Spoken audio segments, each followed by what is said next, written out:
Ninakaw ng kasakiman ang lahat sa kanya. Habang si Thalia ay lumuluha sa malamig na sahig ng bodega, ang kanyang manugang ay nagpapakasasa sa marangyang hapag. Wala ka ng silbi, matanda ka, umalis ka sa pamamahay ko. Malupit na sumbat ni Celia. Ngunit isang lumang kahon ng bakal ang yumanig sa kanilang kaharian. Pinunasan ni Thalia ang kanyang luha, tumayo ng tuwid, at ngumiti ng nakakapangilabot, handang bawiin ang kanyang trono. Handa na ba ang mga traidor na harapin ang puot ng isang inang wala nang isusuko? Mayroon na lang po kayong 30 araw para lisanin ang bahay na ito, Mama.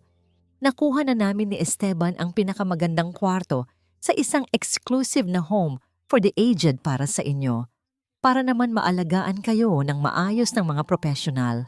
Ang tinig na yon ay umalingaw-ngaw habang nakatayo si Thalia sa hamba ng malaking pintuan ng komedor. Hawak niya ang isang lumang porselanang mangkok na naglalaman ng mainit na kare-kare, ang paboritong putahe ng kanyang namayapang asawang si Rogelio. 2 araw siyang walang tulog, matiyagang naghiwa, naglaga at nagtimpla upang ialay ang pinakamagandang hapunan para sa 2nd anibersaryo ng pagkamatay ng haligi ng kanilang tahanan. Ang kanyang mga kamay ay may mga paso mula sa kalan at ang kanyang suot ay isang kupas na itim na bestida, isang napakalaking kabaligtaran sa makikinang na diamante at mamahaling kasuotan ng kanyang manugang. Bumitiw ang kanyang mga daliri. Ang porselanang mangkok ay nahulog sa sahig na marmol, lumikha ng isang matalim at nakakabinging alingaw-ngaw na bumasag sa piging. Sumabog ang makapal na sabaw sa paanan niya, ngunit wala siyang maramdamang paso. Isang kakaibang pamamanhid ang gumapang mula sa kanyang mga paa, paakyat sa kanyang dibdib. Tila may isang malaking kamay na sumakal sa kanyang lalamunan. Pinipigilan ang anumang hikbi na nais kumawala. Nanlabo ang kanyang paningin hindi dahil sa luha, kundi dahil sa matinding pagkabigla na tila humigop sa lahat ng hangin sa kanyang baga. Sa gitna ng kanyang sariling pamamahay, isang tanong ang paulit-ulit na sumugat sa kanyang isip. Bakit tila naging isang malupit na estranghero ang sarili kong pamilya? Sa paligid ng mahabang hapagkainan, walang sino mang tumayo upang tulungan siya. Sa halip, narinig niya ang masigabong palakpakan ng mga bisita. Mga kamag-anak, mga kaibigan sa negosyo, lahat sila ay nakangiti at humahanga kay Celia. Napakabuti mo talagang manugang Celia. You are so thoughtful. Papuri ng isang tiyahin ni Esteban na nakasuot ng makapal na gintong kwintas. Kaysa naman maiwan si Thalia rito na nag-iisa at nagkukulong sa kwarto. Mas mabuti nga iyon. At least doon sa home for the aged, may mga nurses na nakabantay 24/7. Ngumiti ng matamis si Celia at umaktong naiiyak. Pasimpleng pinupunasan ang gilid ng kanyang mga mata gamit ang isang mamahaling panyo. Of course, tita. We only want what's best for Mama. Matanda na po siya. Baka madulas pa siya rito sa malaking bahay. Esteban and I are just too busy saving the company to give her the care she deserves. Habang patuloy na nagpapanggap si Celia, napansin ni Thalia ang isang kakaibang detalye. Sa pag-upo ng kanyang manugang, bahagyang bumukas ang mamahaling bag nito na nakapatong sa upuan. Sa loob nito ay may isang makapal at pulang folder na may tatak ng isang notary public. Bakit magdadala si Celia ng isang formal na, legal na dokumento sa mismong araw ng anibersaryo ng pagkamatay ni Rogelio? Isang malamig na hinala ang namuo sa kanyang dibdib, ngunit agad itong natabunan ng mas matinding kirot. Ibinangon ni Thalia ang kanyang nanlulumong mga mata at tiningnan ang kaisa-isang taong inaasahan niyang magtatanggol sa kanya. Ang kanyang panganay. Ang batang ipinagbili niya ang lahat ng kanyang alahas at isinangla ang kanilang unang maliit na negosyo, mabigyan lamang ng chemotherapy noong ito ay 10 taong gulang pa lamang. Esteban. Halos isang bulong na lumabas mula sa natutuyong labi ni Thalia. Ang kanyang mga mata ay nagmamakaawa Naghihintay ng kahit isang salita ng pagtutol mula sa anak. Ngunit si Esteban ay nanatiling nakaupo. Hindi man lang niya magawang salubungin ang paningin ng kanyang ina. Dahan-dahan niyang inikot ang laman ng kanyang baso ng alak. Pinapanood ang pulang likido na tila umiiwas sa katotohanan. Ikinagat niya ang kanyang ibabang labi, ibinaba ang paningin sa kanyang pinggan, at piniling ibalot ang sarili sa isang duwag at nakakamatay na katahimikan. Iyon ang pinakamasakit na saksak. Mas masakit pa kaysa sa pambabastos ni Celia. Ang katahimikan ng sarili niyang kadugo ay isang tahasang pagtataksil na pumunit sa kaluluwa ng isang ina. Nanginginig ang mga tuhod, dahan-dahang lumuhod si Thalia sa malamig na sahig. Hindi niya ininda ang dumi at sabaw na dumikit sa kanyang palda. Nangangatal ang kanyang mga kamay nang simulan niyang pulutin ang mga basag na piraso ng porselana. Hindi iyon basta isang pinggan. Iyon ang unang mamahaling kagamitan na binili nila ni Rogelio mula sa isang lumang bilihan nang sila ay nagsisimula pa lamang bumuo ng pangarap. Iyon ang saksi sa kanilang mga paghihirap, sa mga gabing naghahati sila sa isang tuyong tinapay at sa mga pangakong hindi nila iiwan ang isa't isa. Ngayon, ang sagisag ng kanilang pag-ibig ay nagkadurog-durog na at siya mismo ang namumulot ng mga matutulis na labi nito. Isang matalim na gilid ang humiwa sa kanyang hinlalaki. Tumulo ang isang patak ng madilim na pulang dugo. Humalo sa sarsa ng kare-kare, ngunit hindi niya ininda ang hapdi. Ang sakit sa kanyang puso ay labis-labis na upang makaramdam pa ng anumang pisikal na sugat. Lumapit si Celia, hindi upang tumulong, kundi upang tumawag ng katulong. My gosh, Yaya! Ano ba? Huwag ninyong hayaang si Mama ang maglinis niyan. Pakilinis nga agad, nakakahiya sa mga bisita. Tumingin siya kay Thalia na may malamig na mga mata na nagkukubli sa likod ng huwad na pag-aalala. Magpahinga na po kayo sa taas, Mama. Kami na ang bahala rito. Masyado na kayong pagod, kaya siguro nabitawan ninyo yan. Walang salitang namutawi sa mga labi ni Thalia. Unti-unti siyang tumayo, bitbit ang iilang piraso ng basag na porselana na mahigpit niyang kinuyom sa kanyang palad hanggang sa bumaon ito sa kanyang laman. Tinalikuran niya ang maliwanag at maingay na hapagkainan at naglakad patungo sa madilim na pasilyo ng mansyon. Mula sa likuran niya, muling umalingaw-ngaw ang tawanan at kwentuhan ng mga tao. Nagpatuloy ang piging na parang walang nangyari. Nagpatuloy ang buhay nila habang ang kanyang mundo ay gumuho ng tuluyan. Naiwan siyang mag-isa sa dilim habang isang tanong ang patuloy na sumasakal sa kanyang dibdib. Ganito ba kadali burahin ang 4 na dekada ng aking buhay? Ang malamig na ihip ng hangin mula sa naiwang bukas na bintana ay tila nagbabadya ng isang mahaba at walang awang taglamig sa kanyang sariling tahanan. Kinabukasan, hindi pa man sumisikat ng buo ang araw, isang malupit na senaryo ang sumalubong kay Thalia. Ang malamig na hangin mula sa naiwang bukas na bintana kagabi ay napalitan ng nagyayelong pakikitungo ng kanyang manugang. Nakatayo si Celia sa mismong pintuan ng master's bedroom, nakapamewang at may suot na matalim na ngiti habang inuutusan ang 2 katulong na may hawak na malalaking itim na garbage bags. Ipasok ninyo lahat ng hindi na kailangan dyan. Yung mga lumang damit, mga walang kwentang papeles, itapon na ninyo. Kailangan ko nang iparenovate ang kwartong ito para sa bagong walk-in closet ko. Walang gatol na utos ni Celia na tila ba hindi nakatayo sa kanyang harapan ang ina ng kanyang asawa.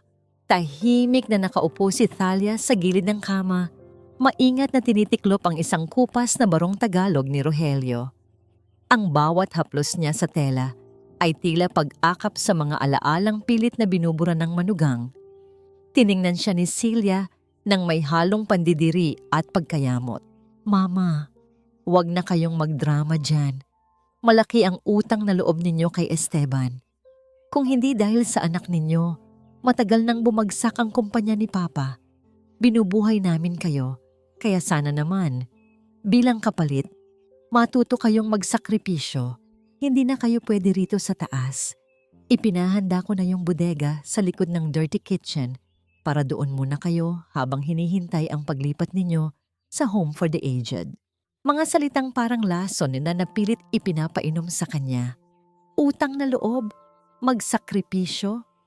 Siya na nagbuwis ng sariling dugo at pawis para maitayo ang pundasyon ng pamilyang ito, ay pilit ngayong pinapaniwala na isa siyang malaking pabigat.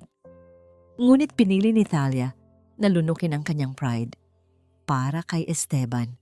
Baka sakaling naguguluhan lang ang kanyang anak, baka naipit lang ito sa ambisyon ng asawa. Bit-bit ang isang maliit na karton na naglalaman ng iilang damit at litrato. Sinimulan ni Thalia ang mabigat na paghakbang pababa ng hagdan. Bawat baitang ay tila humihigop sa kanyang dignidad. Pababa ng pababa, palayo sa liwanag ng kanyang sariling tahanan. Sa kalagitnaan ng hagdan, nakita niya si Esteban na nagmamadaling lumabas mula sa study room. May bitbit na briefcase at halatang balisa. "Esteban! Anak!" Mahinang tawag ni Thalia. Umaasang lalapitan siya nito upang kunin ang mabigat na kahon mula sa kanyang nanginginig na mga kamay. Ngunit tila bingi ang kanyang panganay. Hindi man lang ito lumingon. Sa halip napako ang paningin ng lalaki sa umiilaw nitong cellphone. Napansin ni Thalia ang mabilis na pagbabago sa mukha ng kanyang anak. Isang pinaghalong takot at pagmamadali. Isang hindi kilalang numero ang patuloy na tumatawag dito. Mabilis na ni-reject ni Esteban ang tawag. Isinilid ang telepono sa bulsa at patakbong tinungo ang pintuan palabas nang walang kahit anong paalam. Bakit ganoon na lamang ang kaba ng kanyang anak sa isang simpleng tawag sa madaling araw? Sino ang pilit na iniiwasan nito? Nang makarating si Thalia sa bodega, sinalubong siya ng amoy ng lumang kahoy, amag at makapal na alikabok. Walang bintana ang maliit na kwarto at tanging isang manipis na kutsyon na nakapatong sa semento ang magsisilbing higaan niya. Inilapag niya ang karton at naupo sa gilid ng kutsyon. Dito na tuluyang bumigay ang kanyang mga luha. Ang paningin niya ay nanlabo sa pighati. Biglang bumukas ang pinto at pumasok si Manang Rosa, ang matandang katulong na kasabay nilang tumanda ni Rogelio sa bahay na yon. Wala itong sinabing kahit ano. Nanginginig ang mga balikat ng matandang babae habang tahimik na umiiyak. May dala itong isang malinis at mabangong punda ng unan na palihim nitong itinakas mula sa laundry room. Dahan-dahan nitong isinuot ang punda sa manipis na unan ni Thalia, pinagpagan ng higaan at inilapag ang isang baso ng maligamgam na tubig sa tabi. Hinawakan ni Thalia ang kulubot na kamay ni Manang Rosa at pinisil ito, isang tahimik na pasasalamat. Sa isang bahay na puno ng mga kadugong nagtaksil, ang kaisa-isang nagpakita ng habag ay isang taong binabayaran lamang upang manilbihan. Pagsapit ng kalagitnaan ng gabi, ang nakasusulasok na alikabok at ang matinding lamig na nagmumula sa sementong sahig ay tuluyang nanuot sa mahinang bagaan ni Thalia. Nagsimula siyang makaramdam ng paninikip sa kanyang dibdib. Pilit siyang huminga, ngunit tila may mga karayom na tumutusok sa kanyang lalamunan. Kinapa niya ang kanyang bag upang hanapin ang kanyang inhaler. Nang mahanap niya ito at pinindot, napagtanto niyang wala na itong laman. Dali-dali niyang kinuha ang kanyang cellphone.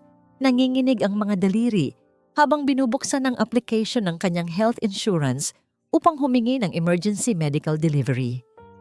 Si Rogelio ang nagbayad ng premium nito panghabang buhay. Ngunit pagkabukas niya ng account, isang mensahe sa screen ang tumambad at tuluyang nagpadilim sa kanyang mundo. Ang inyong policy ay kinansela ng primary account holder, si Celia. Hindi lamang pala kwarto at dignidad ang kinuha ng kanyang manugang. Pinutol din nito ang natatangi niyang ugnayan sa kaligtasan. Pilit na tumayo si Thalia upang humingi ng tulong, ngunit nanghina ang kanyang mga tuhod. Bumagsak siya sa malamig na sahig.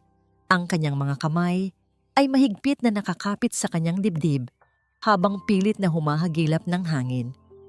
Ang sunod-sunod at mabibigat na paghingal ni Talia ay tila nakikipaglaban sa madilim at walang awang gabi, nag-aabang kung may sisikat pa bang umaga para sa kanya o tuluyan na siyang lalamunin ng impyernong ginawa ng sarili niyang pamilya. Kinaumagahan, tanging ang mainit na pinakuluang luya at oregano na palihim na ipinainom ni Manang Rosa ang nagdugtong sa hininga ni Talia. Ang malamig na bodega ay tila naging isang madilim na selda, ngunit pilit niyang nilalabanan ang panghihina ng kanyang katawan. Wala siyang karapatang mamatay hanggat hindi niya naiintindihan ang lahat. Ang mabibigat na oras ay biglang nagliwanag nang dahan-dahang bumukas ang pinto. Isang maliit na anino ang sumilip. Lola, ang matinis at inosenteng tinig ng 7 taong gulang na si Leo ay tila masaganang ulan sa tigang na lupa ng kanyang puso. Tumakbo ang bata. Hindi ininda ang alikabok at mahigpit na niyakap ang mga binti ni Talia. Nangatal ang mga labi ng matanda habang dahan-dahang lumuluhod upang pantayan ang kanyang apo. Niyakap niya ito ng mahigpit. Inaamoy ang pulbos sa leeg ng bata. Pilit kinukuha ang lahat ng lakas na maaari niyang mahiram mula sa pagmamahal nito. Ngunit ang maikling sandali ng kaligayahan ay mabilis na winasak ng isang malupit na puwersa. Bumukas ng maluwang ang pinto. Nakatayo roon si Celia, namumula ang mukha sa galit. "Leo, what are you doing here?" Sigaw ni Celia. Marahas niyang hinila ang maliit na braso ng bata, dahilan upang mapaiyak si Leo sa gulat at sakit. "Mommy, hurt po. Gusto ko kay Lola." Hinatak ni Celia ang bata at inilagay sa kanyang likuran. Tiningnan niya si Talia ng may matinding pandidiri. "I told you never to go near her. May sakit ang lola mo, Leo. May nakakahawa siyang sakit at nababaliw na siya. Gusto mo bang mahawa at mamatay, ha? Celia, parang awa mo na." Nagmamakaawang tugon ni Talia, umiiyak habang inaabot ang kamay ng apo na pilit nagpupumiglas mula sa ina nito. "Huwag mong ilayo ang apo ko. Wala akong sakit. Huwag mo siyang turuang katakutan ako. Bata pa si Leo. Huwag mong lasunin ang isip niya." Ngunit isang malamig at mapangutyang tawa lamang ang isinukli ni Celia. "Pati bata gagamitin mo pa para makapag-stay dito? You are unbelievable, Mama. Manang Rosa." Tawag nito sa matandang katulong na nagmamadaling lumapit. "Kunin mo lahat ng laruan na bigay ng matandang ito kay Leo sa taas. Ibasura mo lahat. Baka may dalang virus ang mga yan. Ayokong hawakan ng anak ko ang anumang galing sa babaeng ito." Habang umiiyak at nagmamakaawa ang inosenteng bata, walang awang isinara ni Celia ang pinto. Ang pagpihit ng kandado mula sa labas ay tuluyang naghiwalay kay Talia mula sa kaisa-isang kaligayahan na natitira sa kanya. Napaluhod si Talia sa malamig na semento. Walang tigil ang pagdaloy ng kanyang mga luha habang mahigpit na niyayakap ang isang sirang teddy bear na nahulog mula sa kamay ni Leo. Pilit siyang sumisigaw sa pananahimik, nagtatanong sa langit kung hanggang saan aabot ang kalupitan ng mga taong minsan niyang itinuring na pamilya. Sa kabilang dako ng malawak na bahay, sa loob ng laundry area, nanginginig ang mga kulubot na kamay ni Manang Rosa.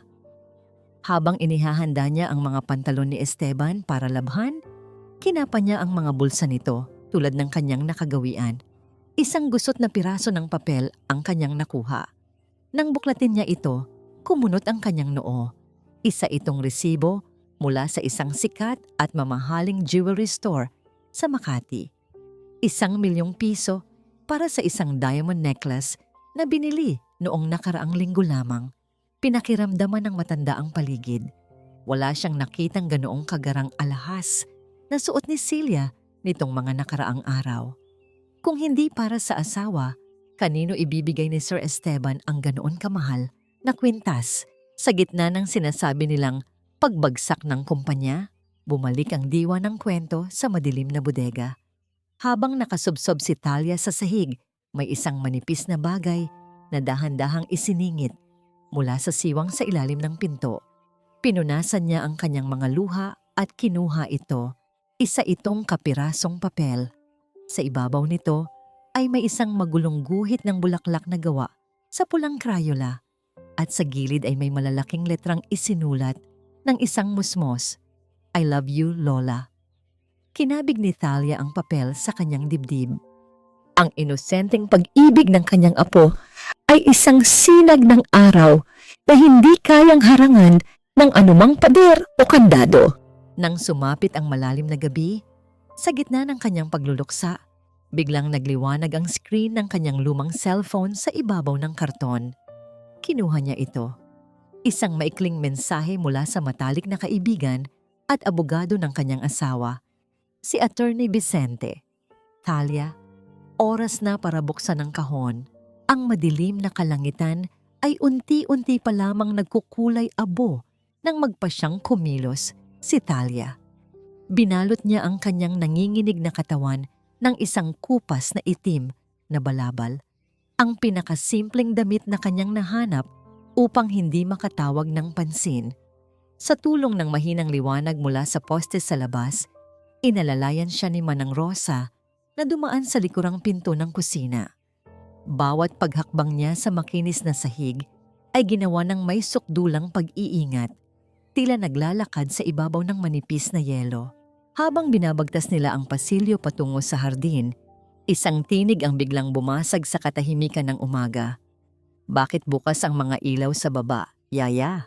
Ang boses ni Celia ay nagmula sa itaas ng hagdanan, sinundan ng mabilis at pabagsak na pagyapak ng mga paa nito pababa. Nanlamig ang buong katawan ni Thalia. Mabilis siyang hinila ni Manang Rosa palabas papunta sa lanay. Walang ibang mapagtataguan, napilitan si Thalia na sumiksik sa likod ng malalaking paso ng mga paboritong orkidyas ni Rogelio. Mula sa kanyang pinagtataguan, nakita niya ang anino ng kanyang manugang na dumungaw sa balkonahe, naghahanap ng anumang kahina-hinala. Halos pigilan ni Thalia ang kanyang sariling paghinga. Sa gitna ng kanyang matinding kaba, naramdaman niya ang magaspang na dahon ng isang orkidyas na sumagi sa kanyang pisngi. Hinaplos niya ang halaman ng buong pag-iingat. Sa isang iglap, ang malamig na takot sa kanyang dibdib ay napalitan ng kakaibang init. Tila naroon si Rogelio, nakatayo sa kanyang harapan, ginagamit ang mga halamang inalagaan nito ng mahabang panahon upang ikubli at protektahan ang kanyang asawa mula sa panganib. Nang pumasok muli si Celia sa loob ng bahay dahil sa inis, nakahinga ng maluwag si Thalia. Ang alaala ni Rogelio ang kanyang naging kalasag. Pagkalipas ng isang oras, nakarating si Thalia sa isang tagong kapehan sa kabilang ibayo ng syudad. Walang sino man mula sa sirkulo ng alta sosyedad ang mag-aabalang pumunta sa ganoong kasimpleng lugar. Sa pinakasulok ng kainan, nakaupo ang isang matandang lalaking may suot na pormal na barong, si Attorney Vicente. Nang makita ng abogado ang kalunos-lunos na ayos ni Thalia, ang namamayat nitong mukha at ang nanginginig na mga kamay, hindi nito napigilan ang magpakawala ng isang malalim na buntong hininga. Walang inaksayang panahon ang matanda. Mula sa bulsa ng kanyang barong, inilabas nito ang isang maliit na tansong susi at maingat na inilapag sa ibabaw ng lamesa. "Itinago ko ito tulad ng utos ni Rogelio, Thalia," panimula ni Vicente. Ang boses ay puno ng pag-aalala. "Ngunit kailangan mong maging matapang. Hindi lang ang pagpapalaya sa iyo sa bahay ang dahilan kung bakit kita pinapunta rito. May mga bagay akong natuklasan na pilit inililihim ni Esteban. Nag-aalala ako sa kalagayan ng kumpanya, Thalia. May mga numerong hindi nagtutugma sa mga huling financial report na nakita ko bago inalis ni Esteban ang access ko sa mga dokumento." Kumunot ang noo ni Thalia. Ang kumpanyang pinagbuhusan nila ng pawis at luha, nasa panganib. Hindi na lamang pala ang kanyang dangal ang tinatapakan, kundi pati na rin ang mismong pamanang dapat sana ay magtitiyak sa kinabukasan ng kanyang mga apo. Sumakay sila sa sasakyan ng abogado. at nagtungo sa pangunahing sangay ng bangko kung saan nakatago ang pinakainiingatang yaman ni Rogelio. Pagkapasok sa isang malamig at pribadong silid, inilapag ng tagapamahala ng bangko ang isang mahaba at mabigat na kahong bakal sa kanilang harapan bago ito lumabas upang bigyan sila ng pag-iisa. Dahan-dahang inabot ni Talia ang kahon. Ang malamig na bakal nito ay tila nagpapadaloy ng kuryente sa kanyang mga ugat. Ipinasok niya ang tansong susi sa butas at inikot ito. Ngunit walang nangyari. Hindi bumukas ang takip. Napansin niya ang isang maliit na digital keypad sa ibabaw ng kandado. Tiningnan niya si Vicente ng may pagtataka. Isang double security vault, paliwanag ng abogado. Kahit hawak natin ang susi, hindi ito bubukas kung wala ang passcode. At walang sinabing numero sa akin si Rogelio. Ibinilin niyang tanging ikaw lamang ang makakaalam kung ano ang susi na magbubukas ng kanyang huling mensahe. Napatitig si Talia sa mga numero. Ang kanyang isip ay naglakbay pabalik sa nakaraan. Pilit inaalala ang bawat sandali bago ang huling paghinga ng kanyang asawa. Habang nakapatong ang kanyang mga daliri sa malamig na keypad, isang katanungan ang nagpasikip sa kanyang dibdib. Ano ang espesyal na araw? Ang huling salita o petsa na ipinaalala sa kanya ni Rogelio noong nanghihina na ito sa kama ng ospital? Ang paghawak ni Talia sa malamig na bakal ng kahon ay tila paghawak sa mismong tadhana ng kanyang pamilya, naghihintay ng kasagutan mula sa nakaraan. Nakapikit si Talia, hinahayaan ang kanyang isipan na maglakbay pabalik sa isang malamig na kwarto sa ospital. Naalala niya ang huling gabi bago pumanaw si Rogelio. Mahigpit nitong hinawakan ang kanyang kamay, hirap na hirap sa paghinga, at may ibinulong na hindi niya kailanman makakalimutan. Isang petsa, ang araw kung kailan sila nangakong magsasama sa hirap at ginhawa kahit walang-wala pa sila. Dahan-dahan niyang inilapat ang kanyang nanginginig na mga daliri sa malamig na keypad ng kahon. Pinindot niya ang 6 na numero ng kanilang unang anibersaryo. Ang banayad na pagluwag ng mekanismo ng kandado sa loob ng bakal ay tila pag-ikot ng mundo na bumalik sa pabor sa kanya. Walang kahirap-hirap na bumukas ang mabigat na takip ng kahon.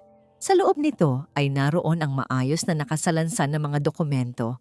At sa pinakaibabaw ay isang puting sobre na may nakasulat na pangalan niya gamit ang pamilyar at malinis na sulat kamay ng kanyang asawa. Nang buksan niya ang sobre, isang tuyong bulaklak ng sampagwita ang dahan-dahang nahulog at lumapag sa kanyang palad. Isang mapait ngunit matamis na ngiti ang gumuhit sa kanyang mga labi. Ito ang parehong uri ng bulaklak na ibinigay sa kanya ni Rogelio noong naglalako pa lamang ito ng mga damit at nanliligaw sa kanya sa probinsya. Kahit na lumipas na ang maraming dekada at naging tanyag na pamilya na sila, iningatan ng asawa niya ang pinakasimpleng alaala ng kanilang pag-ibig. Sinimulan niyang basahin ang liham at sa bawat salitang nakasulat sa lumang papel, tila naririnig niya ang malambing na tinig ni Rogelio na yumayakap sa kanyang sugatang kaluluwa. Mahal kong Talia, kung binabasa mo ito, marahil ay wala na ako sa tabi mo. Kilala kita, mahal ko. Alam kong dahil sa labis mong pagmamahal at habag sa ating anak na si Esteban, hahayaan mong tapakan ka at alipinin ka ng kanyang asawa. Matagal ko nang nakita ang kasakiman sa mga mata ni Celia. Nakita ko kung paano niya sukatin ang halaga ng mga tao gamit lamang ang pera. Hindi ko hahayaang sa pagkawala ko ay mawalan ka rin ng tahanan at dignidad dahil ikaw ang pundasyon ng pamilyang ito. Iniabot ni Attorney Vicente ang isang formal na folder mula sa loob ng kahon.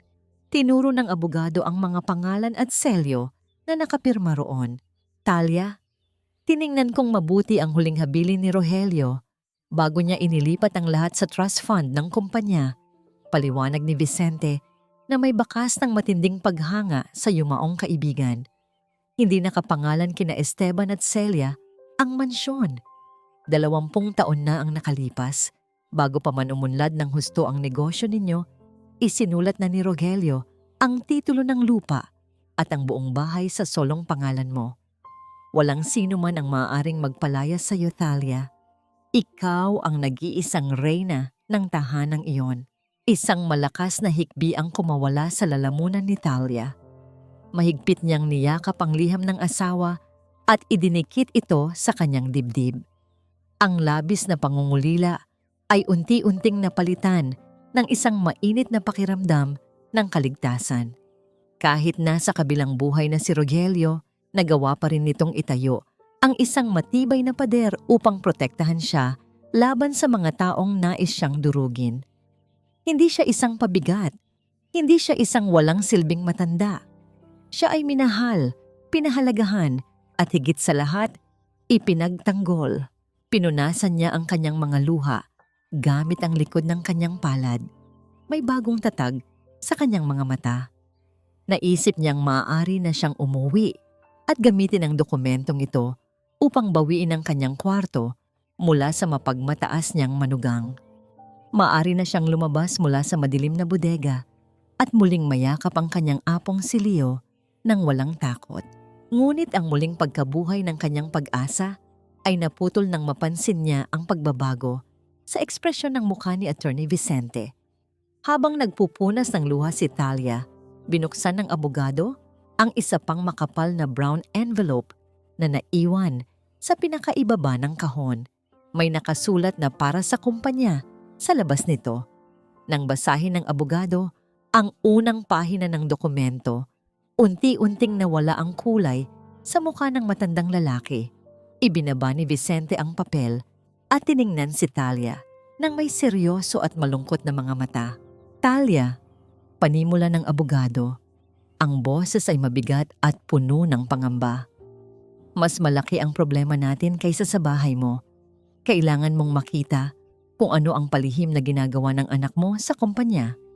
Ang mabigat na pagbuntong hininga ng abogado ay tila isang malamig na hangin na nagpabagal sa pag-ikot ng mundo sa loob ng maliit at pribadong silid. Inilapag ni Attorney Vicente ang mga makakapal na dokumento sa ibabaw ng mesa. Ang mga pahinang ito ay ang mga natitirang financial reports na palihim niyang nakuha bago tuluyang bawiin ni Esteban ang kanyang karapatang silipin ang mga libro ng kumpanya. Baka sa mukha ng matandang abogado ang matinding pangamba para sa pamana ng kanyang namayapang kaibigan.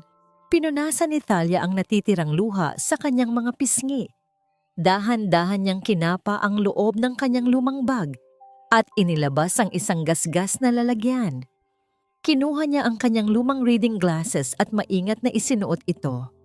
Sa sandaling dumapat ang salamin sa kanyang mukha, isang malaking pagbabago ang naganap. Nawala ang anyo ng isang kaawa-awang biyudang itinatapon sa madilim na bodega. Ang babaeng nakaupo ngayon sa harap ng abogado ay ang matalino at masinop na bookkeeper na naging katuwang ni Rogelio sa pagbuo ng imperyo ng pamilya mula sa wala. Bumalik ang talas ng kanyang isipan, handang ipagtanggol ang pinaghirapan ng kanyang asawa. Mabilis na naglakbay ang mga mata ni Thalia sa mga hanay ng mga numero. Ang kanyang mga daliri ay sanay na sanay sa pag-ugat ng mga gastusin at kita. Subalit habang lumalalim ang kanyang pagsusuri, unti-unting kumunot ang kanyang noo. May mga malalaking halaga na inilalabas patungo sa mga kumpanyang hindi niya pamilyar. Mga subsidiary companies na tila bigla na lamang sumulpot nitong nakaraang taon. Lumina Holdings, Apex Ventures, mahinang basa ni Thalia sa mga pangalan. Bakas ang kalituhan sa kanyang tinig. Vicente, hindi kailanman nagtayo ng mga sangay na ito si Rogelio. At bakit napakalaki ng perang ipinapadala sa kanila buwan-buwan bilang consulting fees? Isang nakapanlulumong katanungan ang namuo sa kanyang isipan. Saan napupunta ang milyon-milyong pisong inilalabas ni Esteban? Kung ibinubulsa ito ng kanyang manugang, bakit walang bagong ari-arian, mamahaling sasakyan o negosyo si Celia kamakailan? Sa katunayan, laging nagrereklamo si Celia na humihina ang kita ng kumpanya kaya kailangan nilang magtipid. Ang mismong dahilan na ginamit nito upang kanselahin ang kanyang health insurance. May isang malaking piraso ng palaisipan ang sadyang itinatago sa kanila. Habang pilit na inuunawa ni Talia ang nakatagong pandaraya sa mga papeles, isang kakaibang pagmamadali ang nagaganap sa loob ng mansyon ng mga Hidalgo. Pinagpapawisan si Esteban habang inilalatag ang ilang kontrata sa harap ng kanyang asawa sa loob ng malawak nilang sala. Celia, kailangan mong pirmahan ito ngayon din para ito sa pag-apruba ng bagong loan natin sa bangko. Utos ni Esteban. Ang boses ay may halong kaba na pilit niyang ikinukubli sa likod ng pagiging seryoso. Patuloy na nanginginig ang kanyang mga kamay habang iniipit ang bulpen sa mga daliri ng kanyang asawa. Bahagyang sinulyapan lamang ni Celia ang mga papeles habang abala itong pinapatuyo ang kulay pulang nail polish sa kanyang mga kuko. Basta siguraduhin mo lang na may sapat na budget para sa grand party na inorganisa ko next week, Esteban. Inimbitahan ko ang buong board of directors at lahat ng kaibigan ko sa Alta Sociedad. Kailangan nilang makita na tayo na ang may buong kontrol at ako na ang bagong reyna ng bahay na ito. Mataray na tugon ng asawa bago nagmamadaling isinulat ang kanyang pirma sa ibaba ng kontrata nang hindi man lang binabasa ang nilalaman nito. Wala siyang kaalam-alam na ang mga papel na kanyang pinirmahan ay mga pekeng transaksyon na inihanda ng asawa upang iligaw ang mga pondo ng kumpanya. Nabalik lamang ang diwa ng kwento sa tahimik na silid ng bangko nang muling huminga ng malalim si Talia. Gamit ang isang simpleng ballpen at blangkong papel, sinimulang kwentahin ng matanda ang bawat halagang nawawala. Ang bawat numero ay tila isang mabigat na bato na ibinabagsak sa kanyang balikat. Idinagdag niya ang lahat ng pekeng transaksyon, ang mga na-divert na pondo, at ang mga inutang sa bangko na hindi naman napunta sa operasyon ng kanilang negosyo. Naramdaman niya ang panlalamig ng kanyang buong katawan. Nang matapos niyang isulat ang kabuuang halaga sa pinakailalim ng papel, biglang nanghina ang kanyang mga daliri. Nabitawan ni Talia ang kanyang ballpen. Dahan-dahan itong gumulong at nahulog sa ibabaw ng mga dokumentong pinirmahan ni Vicente. 500,000 dolyar, mahigit 25 milyong piso ang nawawala. Hindi ito isang simpleng pagkakamali sa negosyo o pagkalugi dahil sa pandemya. Ang mga luhang kanina ay para sa pangungulila ay tuluyang natuyo at napalitan ng isang malamig at nakakakilabot na katotohanan. Tinitigan ni Talia ang mga numero, hindi makapaniwala sa nakikita ng kanyang sariling mga mata. 500,000 dolyar. Nanginginig na bulong ni Talia, ang kanyang boses ay tila napupunit sa matinding sakit at pagkadismaya. Ninanakawan ng sarili kong anak ang kumpanyang itinayo ng kanyang ama. Ang pagpatak ng itim na tinta mula sa dulo ng ballpen papunta sa malinis at puting papel ay tila isang mantsa ng pagtataksil na hindi na kailanman mabubura. Ang malamig na sahig ng bodega ay tila yelo na nanunuot sa mga buto ni Talia. Ngunit mas malamig ang katotohanang hawak niya sa kanyang mga nanginginig na kamay. Walang dalaw ng antok na dumapos sa kanyang mga mata, buong magdamag. Ang mga numero, ang mga pekeng kumpanya, at ang nawawalang milyon-milyong piso ay patuloy na sumasayaw sa kanyang isipan. Tila tinatawanan ang lahat ng kanyang sakripisyo. Kinuha niya ang isang kupas na litrato mula sa loob ng kanyang lumang pitaka.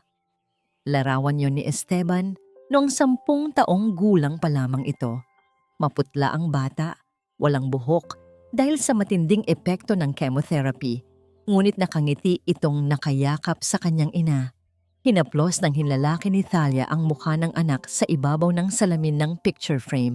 Pumatak ang isang mainit na luha. Dumula sa makinis na ibabaw nito, tila hinuhugasan ang mga kasalanang hindi niya kayang tanggapin. Buhay namin ng papa mo, ang itinaya namin, para lang madugtungan ang hininga mo, anak. Bulong niya sa hangin habang humihikbi. Inaalala niya ang mga araw na ibinenta nila ang una nilang maliit na tindahan, isinangla ang kanyang mga paboritong alahas at lumuhod sa mga kamag-anak para lang makautang ng pambayad sa ospital. Ibinigay niya ang lahat para mabuhay ito at ngayon gagamitin ni Esteban ang buhay na yon upang pagnakawan ang mismong pamanang itinayo ng kanyang ama. Isang matinding digmaan ang nagaganap sa loob ng kanyang puso. Hahatulan ba niya ang sariling kadugo? Ipapakulong ba niya ang batang iniluwal niya sa mundo at inaruga ng buong pagmamahal? Kung ilalabas niya ang ebidensya, siguradong masisira ang buhay ni Esteban at tuluyang mawawasak ang kanilang pamilya. Mula sa labas ng nakasarang pintuan ng bodega, bumasag sa kanyang pagmumuni-muni ang matinis at malupit na boses ni Celia. "Ano ba Manang Rosa? Ang tanga-tanga mo naman. Simpleng black coffee lang hinihingi ko. Nilagyan mo ng asukal? Gusto mo bang palayasin din kita tulad ng baliw na matanda dyan sa bodega?" Ang malakas na boses ng panlalait ay sinundan ng marahas na pagbagsak ng isang baso sa sahig at ang mahinang paghikbi ng matandang katulong habang nagmamadaling naglilinis. Naikuyom ni Thalia ang kanyang mga kamao. Dinig na dinig niya ang walang awang pagtrato ng kanyang manugang sa mga taong walang kalaban-laban. Ngunit bilang isang ina na pilit naghahanap ng rason upang magpatawad, isang kaisipan ang pumigil sa kanya. Nais niyang maniwala na naipit lamang si Esteban, na baka napilitan lang itong magnakaw dahil sa walang katapusang demand at matinding pressure mula sa materyosang asawa. Baka hindi pa huli ang lahat.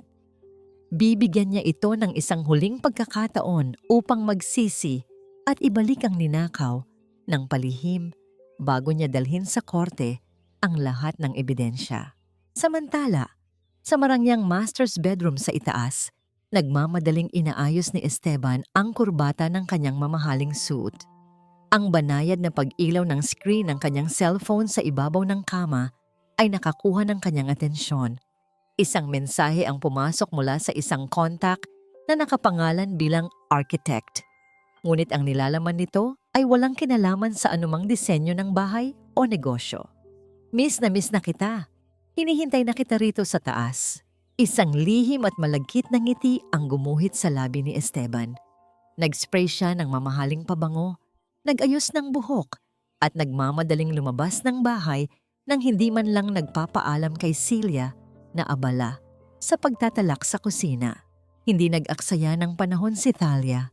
Nang makasiguro siyang umalis na ang anak, naligo siya at nagsuot ng malinis na damit.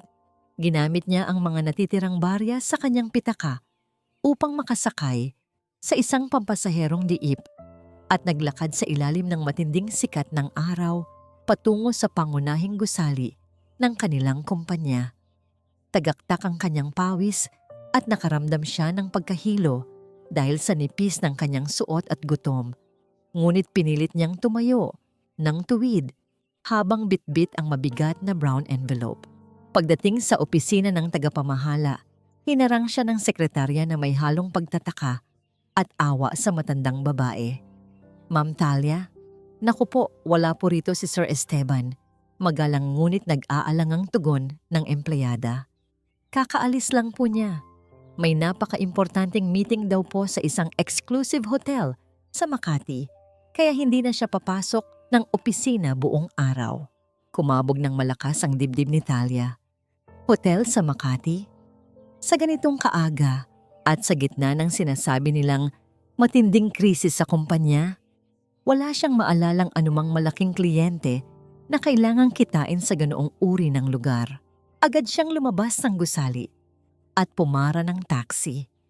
Ibinigay niya ang pangalan ng hotel. Ang mabilis at sunod-sunod na pagtibok ng puso ni Thalia habang nakasakay sa tumatakbong sasakyan ay kasabay ng isang nakakakilabot na hinala na unti-unting bumabalot sa kanyang isipan. Ano ang ginagawa ng kanyang anak doon sa mga oras na ito?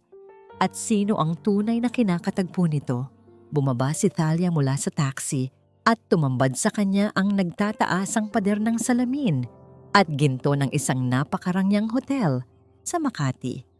Ang bawat sasakyang humihinto sa entrance ay nagkakahalaga ng milyon-milyon at ang mga taong pumapasok ay may suot na mga sapatos na mas mahal pa sa taunang sahod ng isang ordinaryong empleyado. Sa gitna ng malawak at pribadong paradahan, agad na nahagip ng kanyang paningin ang pamilyar na itim na SUV ni Esteban. Walang dudang narito ang kanyang anak. Dahan-dahan siyang humakbang papasok sa naglalakihang pintuan ng lobby. Ang malamig na bugso ng air conditioning ay tila nagyayelong hangin na nanuot sa kanyang manipis na damit. Sa pagtapak niya sa makinis at kumikinang na sahig na marmol, napatingin siya sa kanyang sariling mga paa. Ang kanyang lumang itim na sapatos ay may makapal na alikabok mula sa paglalakad niya sa ilalim ng init ng araw kanina. Isang matinding hiya ang biglang gumapang sa kanyang dibdib. Nakaramdam siya ng liit, tila isang basahan na naligaw sa loob ng isang palasyo. Marahang yumuko si Thalia at palihim na pinunasan ang dumi ng kanyang sapatos gamit ang laylayan ng kanyang kupas na palda. Ngunit sa sandaling maalala niya ang bitbit na envelope at ang naghihingalong kinabukasan ng kanyang anak, agad niyang iwinaksi ang kahihiyan. Itinaas niya ang kanyang baba. Hindi siya pumunta rito upang makipagkumpetensya sa yaman. Narito siya bilang isang ina na ililigtas ang kanyang kadugo mula sa tiyak na pagkasira. Sa di kalayuan, malapit sa isang malaking artipisyal na talon sa gitna ng lobby, nakita niya si Esteban. Mabilis na nagtago si Thalia sa likod ng isang malapad na haligi na gawa sa tanso upang hindi siya mapansin. Pilit niyang sinilip ang anak.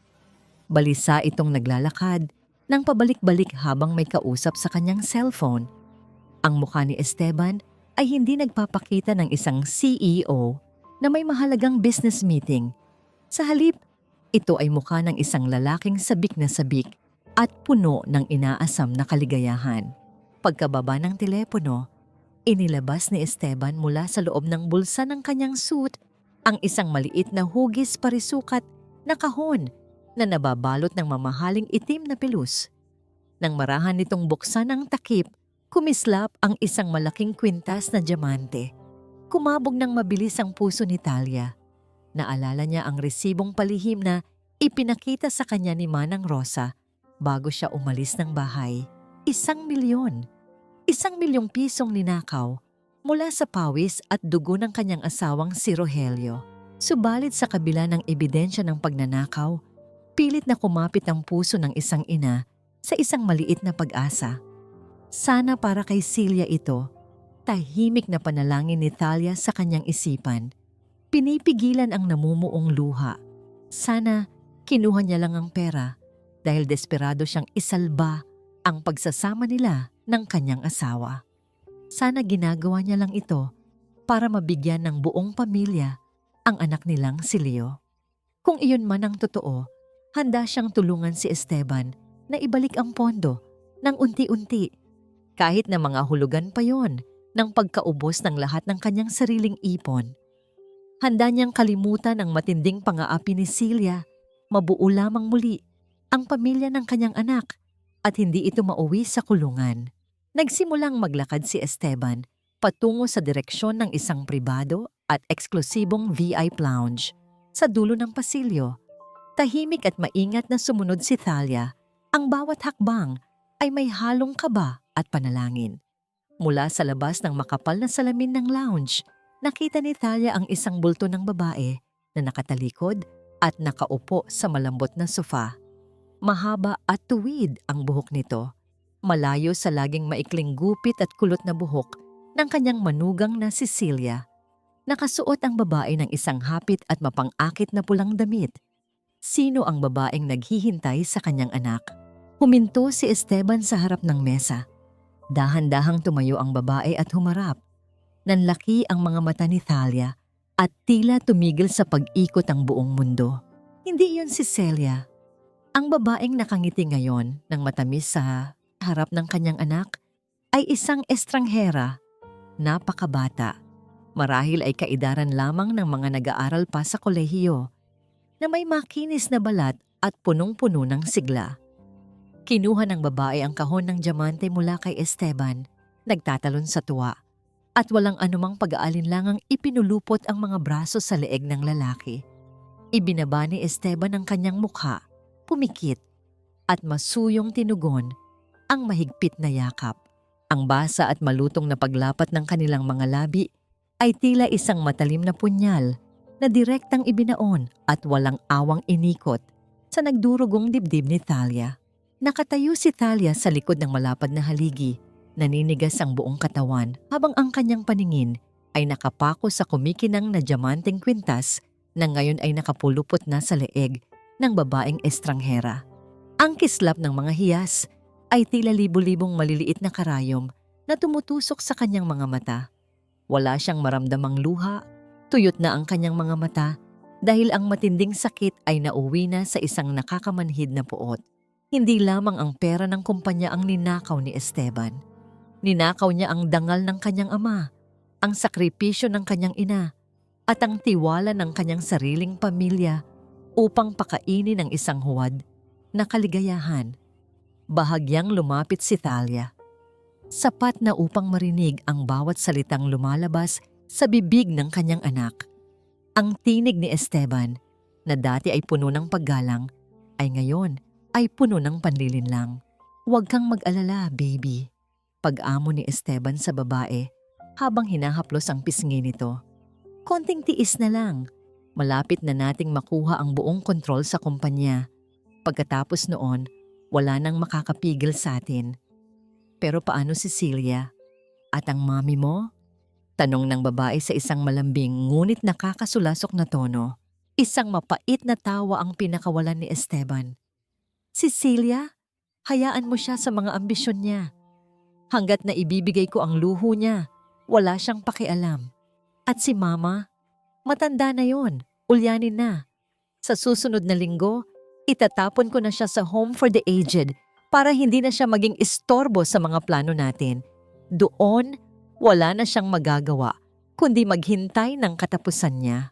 Ang mga salitang iyon ay tila isang malakas na pagsabog na tuluyang nagpaguho sa huling muog ng pagiging ina ni Thalia. Sa sandaling iyon, ang bahagi ng kanyang puso na laging nagtatanggol kay Esteban, ang bahaging laging handang magpatawad, ay tuluyan ng pumanaw. Namatay ang awa, namatay ang pag-aalinlangan. Ang natira na lamang ay ang malamig at matigas na determinasyon ng isang babaeng wala nang balak pang magpaapi. Dahan-dahan siyang tumalikod.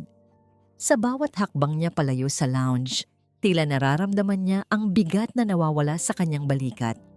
Kinuha niya ang kanyang pitaka, dinukot ang lumang litrato ni Esteban noong bata pa ito, at nang walang anumang pag-aatubili, ay inihulog ito sa isang basurahang nadaanan niya sa lobby.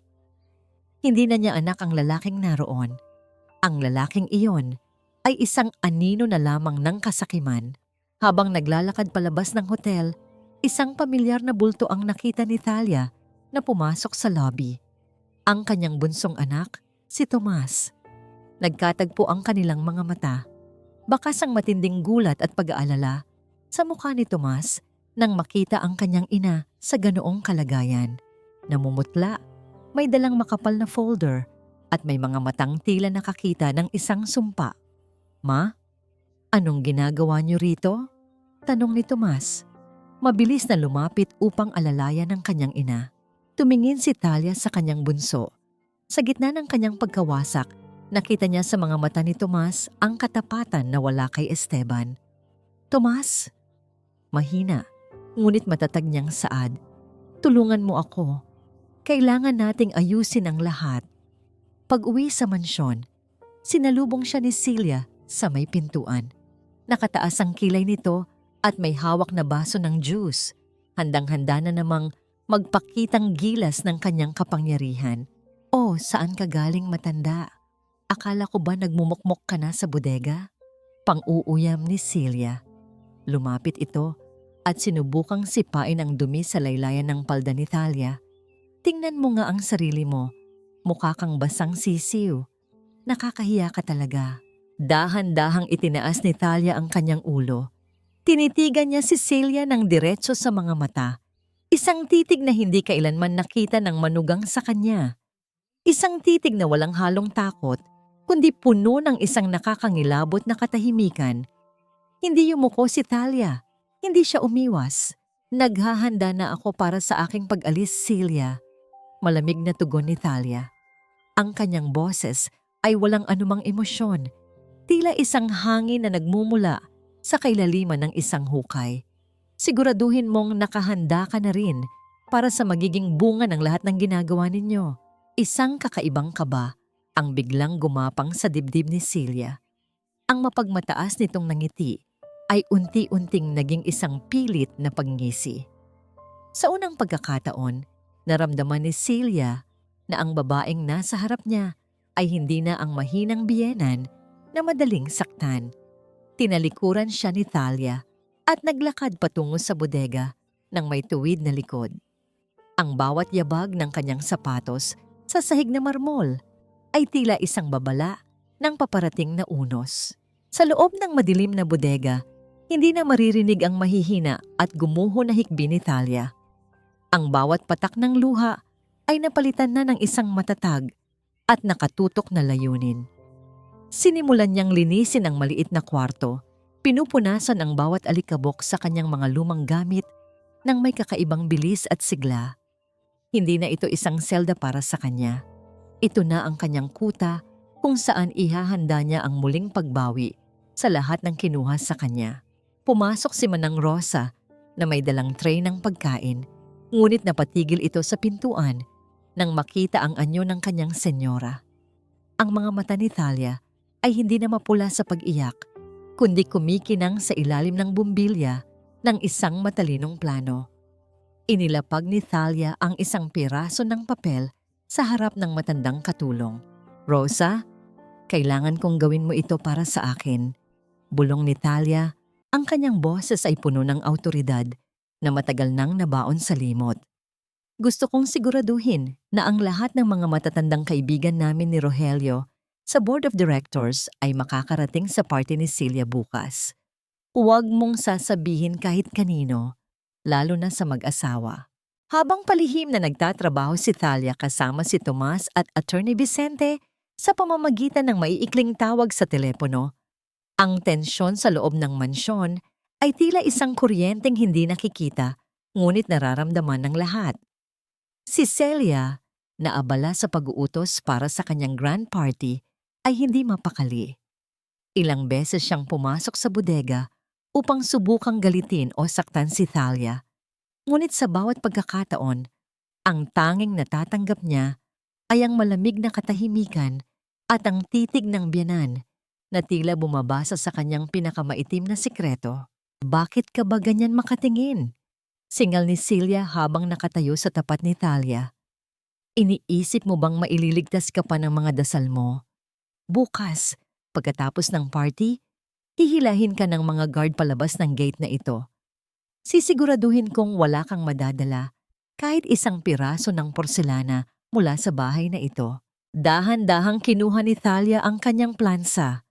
Sa halip na sumagot, sinimulan niyang plansahin ang kanyang itim na bestida, ang parehong damit na isinuot niya noong ilibing ang kanyang asawa. Ang mainit na singaw mula sa plansa ay bumalot sa kanilang dalawa, ngunit ang lamig na nagmumula kay Thalia ay mas nangingibabaw. Ang mga damit at gamit ay madaling palitan, Celia. Mahinahong saad ni Thalia habang maingat na itinutuwid ang laylayan ng kanyang damit. Ngunit ang dangal at katotohanan, kapag nabahiran o nawala, ay hindi na kailanman mababalik, kahit gaano pa karaming brilyante ang isuot mo. Napangiwi si Celia sa inis at padabog na lumabas ng bodega. Hindi niya maipaliwanag kung bakit, ngunit ang bawat hakbang niya palayo sa biyenan ay puno ng isang hindi maipaliwanag na kaba. Tila may isang malaking anino na unti-unting bumabalot sa kanya. Nang sumapit ang gabi ng ika-29 na araw, ang huling gabi bago ang itinakdang pagpapaalis sa kanya, naupo si Thalia sa gilid ng kanyang manipis na kutsyon. Kinuha niya ang kalendaryo na nakadikit sa pader at kinuha ang isang pulang marker. Gamit ang isang mabilis at mariing galaw, gumuhit siya ng isang malaking X sa huling araw ng buwan. Ang dulo ng marker ay tila bumabaon sa papel, gaya ng determinasyon na nakabaon sa kanyang puso. Tumingala siya sa maliit na bintana ng bodega kung saan sumisilip ang liwanag ng buwan. Ang kanyang kamay ay dahan-dahang humaplos sa perlas na kwintas na itinatago niya sa ilalim ng kanyang unan, ang huling regalo ni Rogelio na hindi nahanap ni Celia. Bukas, uulan ng katotohanan, bulong ni Thalia sa hangin. Ang kanyang boses ay tila isang pangako na hindi mababali. At sa pagtatapos ng gabi, ang bawat isa ay aani ng kung ano ang kanilang itinanim. Ang pagpatak ng pulang tinta mula sa marker patungo sa puting papel ng kalendaryo ay tila isang babala ng paparating na hatol na walang sinumang traidor ang makakatakas. Isusuot mo ito bukas. Gusto kong makita ng lahat kung gaano kakaawa-awa bago ka namin ihatid sa iyong bagong tirahan. Ibinato ni Celia ang isang luma at kumupas na kulay abong duster sa paanan ni Thalia. Ang tela ay may mantsa ng lumang amag, tila kinuha mula sa pinakailalim ng basurahan ng mga katulong. Habang nakatayo ang manugang sa gitna ng bodega, ang mapanuring mga mata nito ay naglilibot sa bawat sulok, naghahanap ng anumang rason upang muling manakit. Ngunit si Thalia ay nanatiling nakaupo ng tuwid sa kanyang kutsyon. Ang kanyang mga kamay ay nakapatong sa kanyang kandungan, hindi man lang tiningnan ang basahang ibinigay sa kanya. Ang mansyon ay nanginginig sa ingay ng paghahanda. Mula sa labas ng bodega, maririnig ang kalansing ng mga mamahaling kubyertos na inaayos, ang paglipat ng mga malalaking kasangkapan, at ang malalakas na utos ni Celia sa mga caterers. Nais niyang maging perpekto ang gabing ito. Ang gabi kung kailan opisyal niyang ipapakilala ang sarili bilang bagong reyna ng mga hidalgo, habang itinatapon ang dating may-ari sa dilim. Pumasok si Esteban sa mansyon, bit-bit ang isang mapagpanggap na ngiti. Amoy, mamahaling alak at pabango ang kanyang suit, at ang kanyang mga mata ay nangingintab sa kasabikan na hindi para sa kanyang asawa.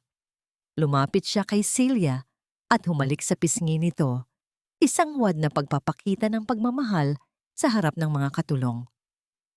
Wala siyang kaalam-alam na mula sa isang madilim na sulok ng hardin, ang kanyang ina ay nakatingin, pinapanood ang bawat galaw ng kanyang pagkukunwari. Bago tuluyang lumubog ang araw, palihim na nagtagpo sina Thalia at Tomas sa ilalim ng malaking puno ng mangga sa dulo ng bakuran, kung saan hindi abot ng liwanag ng mga dekorasyon ni Celia. Iniabot ni Thalia ang isang mahalagang dokumento sa kanyang bunso, ang kapangyarihan upang simulan ang muling pagbawi sa kumpanya. Sigurado na po ba kayo rito, ma? Mahinang tanong ni Tomas. Ang boses ay puno ng pag-aalala. Kapag ginawa natin ito, wala nang balikan. Masisira ang pangalan ni Kuya Esteban. Hinawakan ni Thalia ang nanginginig na kamay ng kanyang anak. Ramdam ni Tomas ang lamig at tigas ng palad ng kanyang ina. Isang pakiramdam na malayo sa dati nitong lambot. Ang pangalan ng ama mo ang kailangan nating iligtas, Tomas. Ang kuya mo ang sumira sa sarili niya nang piliin niyang maging traidor sa sariling dugo. Pinisili ni Thalia ang kamay ni Tomas, isang tahimik na pangako ng proteksyon. Huwag kang matakot. Ako ang ina. Ako ang tatapos sa gulo na sinimulan nila. Sa sandaling iyon, isang kakaibang tanawin ang nakakuha ng atensyon ni Thalia. Sa labas ng gate ng subdivision, dalawang sasakyan ng pulis ang dahan-dahang huminto sa kanto. Tila naghihintay ng tamang pagkakataon. Walang nakakaalam kung bakit sila nandoon. Ngunit ang kanilang presensya ay tila isang madilim na anino na nagbababadya ng isang hindi inaasahang kaganapan. Pagpasok muli ni Thalia sa loob ng bodega, muli siyang dinalaw ni Celia. Ang manugang ay may hawak na isang baso ng champagne, tila nagdiriwang na kahit hindi pa nagsisimula ang party. Huling gabi mo na rito, Mama.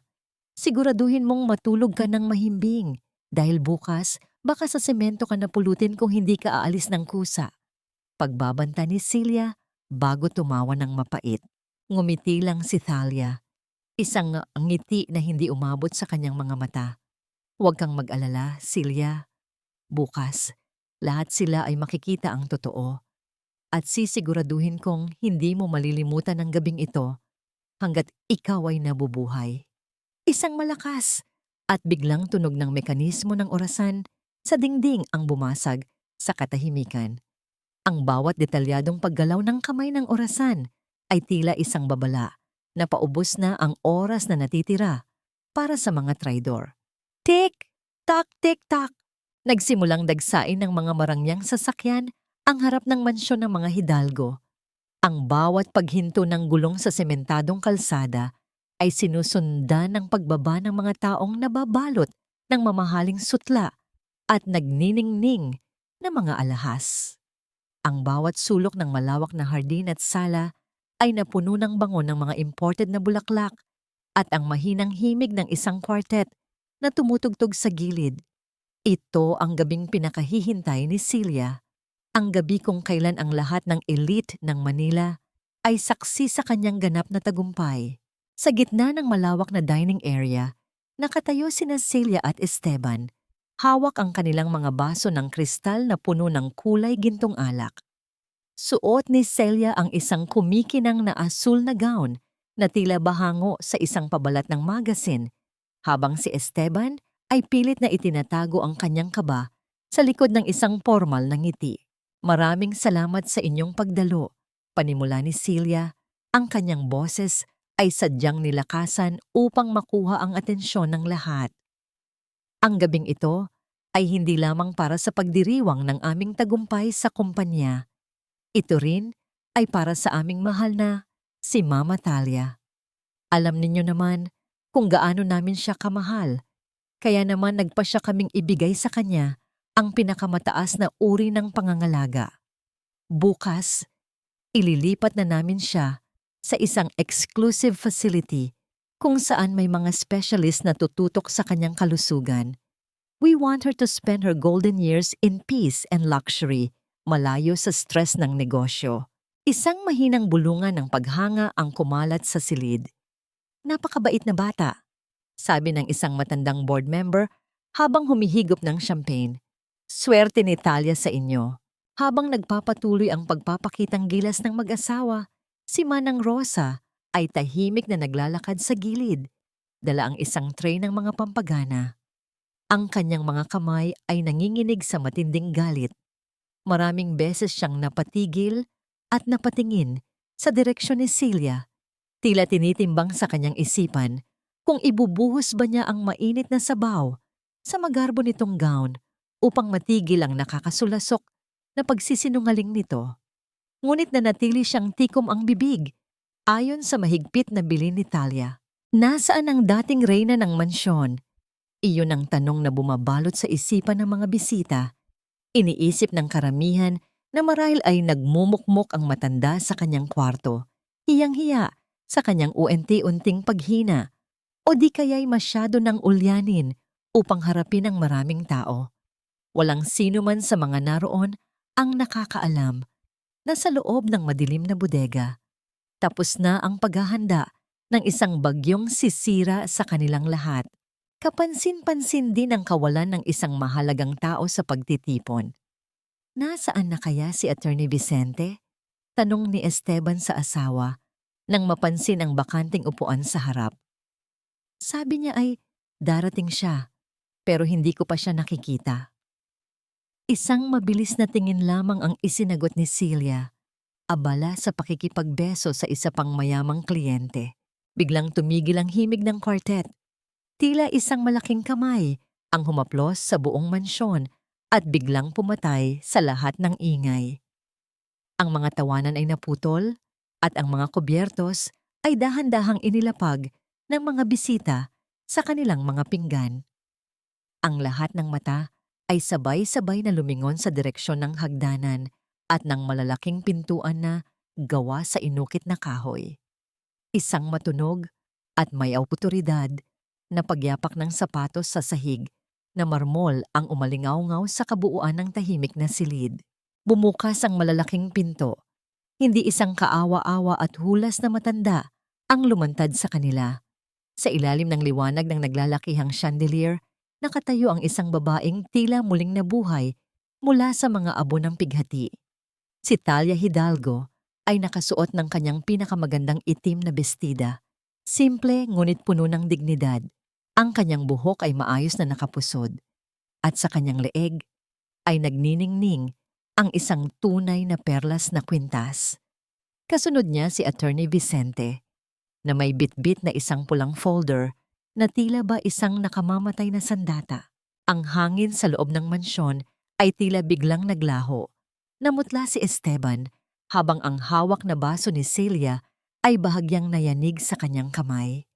Ang presensya ni Talia ay tila isang malamig na anino na tumakip sa lahat ng kinang ng gabing iyon. Dahan-dahang lumapit si Celia kay Talia. Ang kanyang mga hakbang ay mabilis at puno ng pagnanais na itago ang biyenan mula sa paningin ng mga panauhin. Ang kanyang muka ay namumula at ang kanyang pilit na ngiti ay hindi na kayang ikubli ang naglalagablab na galit sa kanyang mga mata. "What are you doing here, Mama? At bakit ganyan ang suot ninyo?" Bulong ni Celia nang makalapit.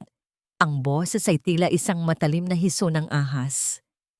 "Sabi ko sa inyo, huwag na kayong bababa. You look like a ghost. Umakyat ka na sa taas o bumalik ka sa bodega bago pa kita ipakaladkad sa mga security." Hindi kumurap si Talia. Tinitigan niya ang kanyang manugang ng may kakaibang lamig. Isang titig na tila tumatagos sa lahat ng kasinungalingan nito. Hindi siya sumagot. Sa halip, maranyang hinawi ang braso ni Celia na tila ba isang tuyong dahon lamang ito na nakaharang sa kanyang daan. Naglakad siya patungo sa gitna ng silid kung saan nakatayo ang mikropono sa tapat ng mahabang dining table. Ang bawat hakbang ni Talia ay sinusundan ng mga bulungan ng mga bisita. Ang mga board members na dating nakatitig kay Celia ay ngayon ay nakatuon na ang pansin sa tunay na matriarka ng pamilya Hidalgo. Nang makarating sa harap, isang matalim na tunog mula sa mikropono ang bumasag sa katahimikan bago ito tuluyang umayos. "Nagpapasalamat ako sa inyong lahat sa pagdalo sa aking bahay ngayong gabi," panimula ni Talia. Ang kanyang tinig ay hindi nanginginig. Ito ay malakas, malinaw, at puno ng awtoridad na tila ba ang bawat salita ay nakaukit sa bato. "Narinig ko ang mga sinabi ni Celia kanina tungkol sa aking paglipat. Gusto kong linawin ang katotohanan sa harap ninyong lahat." Inabot ni Attorney Vicente ang pulang folder kay Talia. Binuksan ito ng matanda at inilabas ang isang dokumentong may gintong selyo.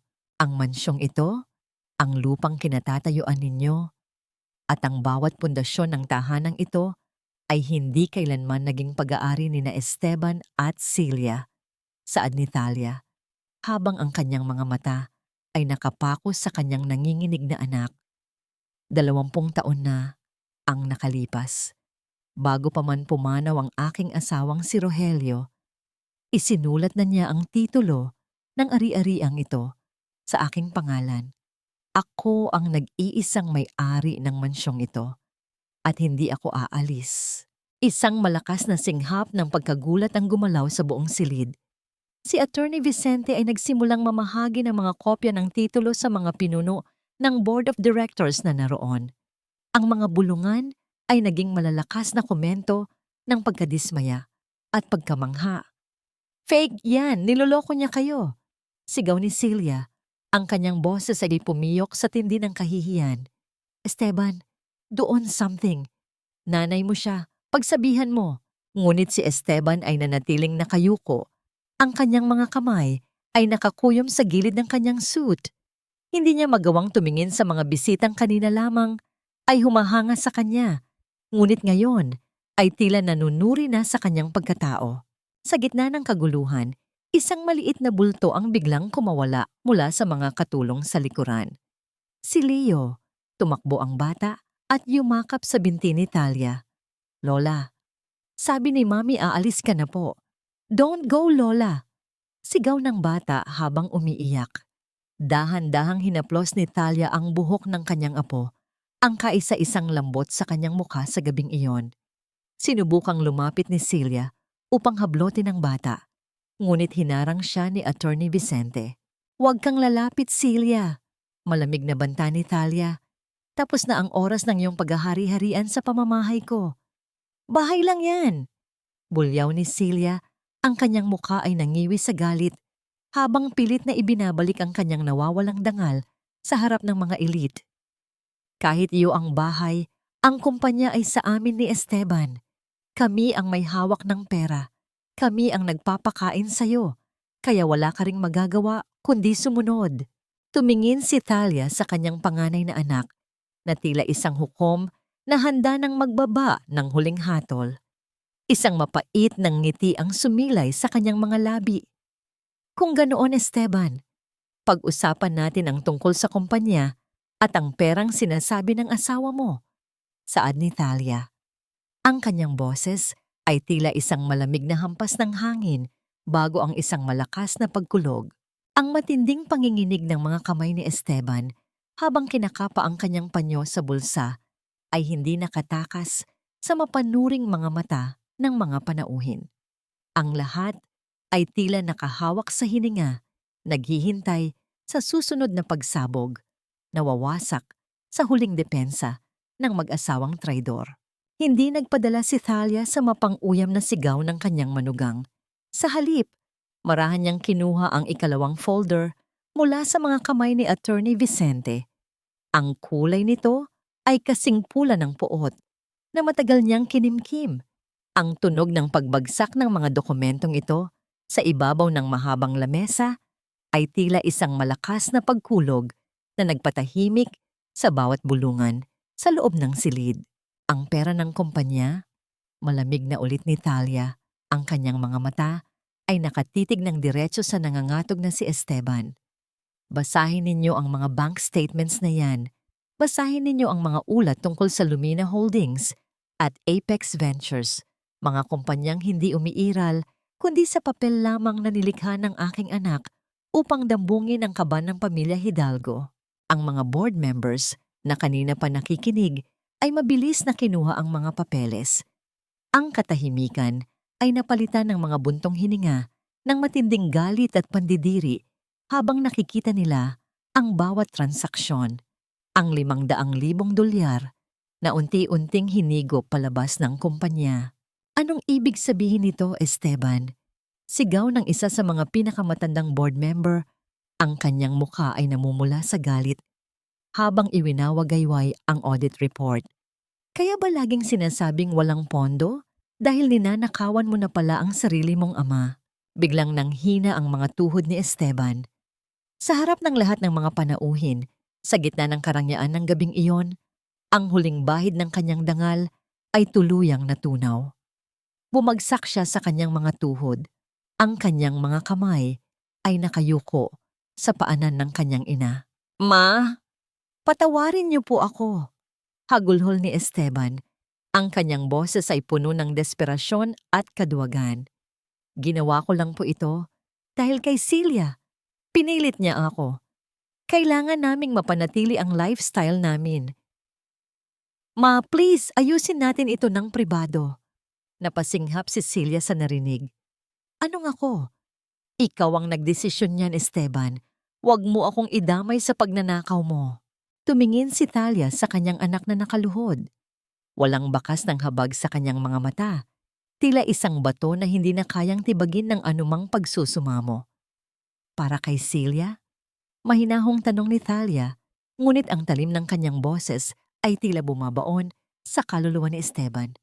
"Talaga bang para sa asawa mo ang lahat ng perang ito?" Inilabas ni Thalia ang huling ebidensya, ang mga litratong kinuha niya mula sa hotel sa Makati. Ibinato niya ang mga ito sa sahig sa mismong tapat ng mukha ni Esteban. Ang mga larawan ng kanyang anak na masayang kayakap at kahalikan ang batang babaeng estranghera ay kumalat sa sahig na marmol. Kasunod nito ay ang resibo ng brilyanteng kwintas na nagkakahalaga ng 1,000,000 piso. Ito ba ang sinasabi mong para kay Celia? Bulyaw ni Thalia. Ang kanyang boses ay umalingaw sa bawat sulok ng mansyon, habang ang asawa mo ay abala sa pagpapalayas sa akin. Ikaw naman ay abalang nagpapakasasa sa babae mo gamit ang perang pinaghirapan ng ama mo.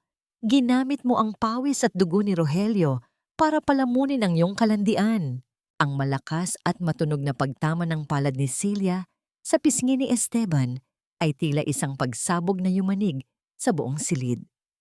Napasubsob si Esteban sa sahig, hawak ang kanyang namumulang mukha. Ang mukha ni Celia ay hindi na maipinta sa tindi ng kahihiyan at puot. Ang kanyang mundong pilit na binuo sa itaas ng kasinungalingan at pang-aapi ay tuluyang gumuho sa isang iglap. Ang mga bisitang elite ay nagsimulang tumalikod. Ang bawat isa ay may bakas ng pandidiri sa kanilang mga mukha. Sa gitna ng tensyon, ang malakas na tunog ng pagbukas ng gate ng mansyon ay narinig ng lahat. Dalawang sasakyan ng pulis ang dahan-dahang huminto sa tapat ng pintuan. Ang liwanag ng kanilang asal at pulang sirena ay pumasok sa loob ng sala. Tila isang babala ng paparating na gabi. Pumasok ang 3 pulis na pinangungunahan ni Attorney Vicente. Ang bawat hakbang nila sa marmol ay may dalang bigat ng katarungan. Esteban Hidalgo, Celia Villamor Hidalgo, panimula ng isang opisyal habang inilalabas ang isang dokumento. Mayroon kaming warrant of arrest para sa kasong qualified estafa at falsification of public documents na isinampa laban sa inyo. Naiwan si Celia na nakaupo sa malamig na sahig, humagulgol ng walang tigil habang ang kanyang gown ay nabahiran na ng dumi. Si Esteban naman ay tulala. Hinahayaan ang mga pulis na hawakan ang kanyang mga braso. Ang bawat sulyap ng mga panauhin ay tila isang matalim na hatol na hindi na kailanman mabubura. Sa gitna ng kaguluhan, si Thalia ay nanatiling nakatayo ng tuwid sa tabi ni Leo. Ang kanyang mga mata ay nakapikit ng bahagya. Tila dinaramdam ang huling pagbagsak ng bawat pader ng kasinungalingan na nagpahirap sa kanya.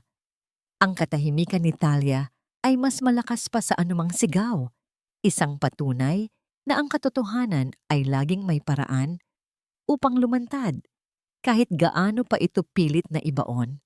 Kinabukasan, ang mansyon na dati ay saksi sa ingay ng kasakiman ay binalot ng isang kakaibang katahimikan, isang katahimikang hindi na nakakapansin ng takot, kundi nagbibigay ng kapayapaan.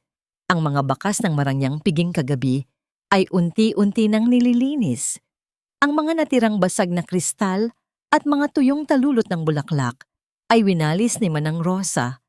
Tila ba kasabay nitong itinatapon ang lahat ng dumi at pait na namuo sa loob ng 2 taon.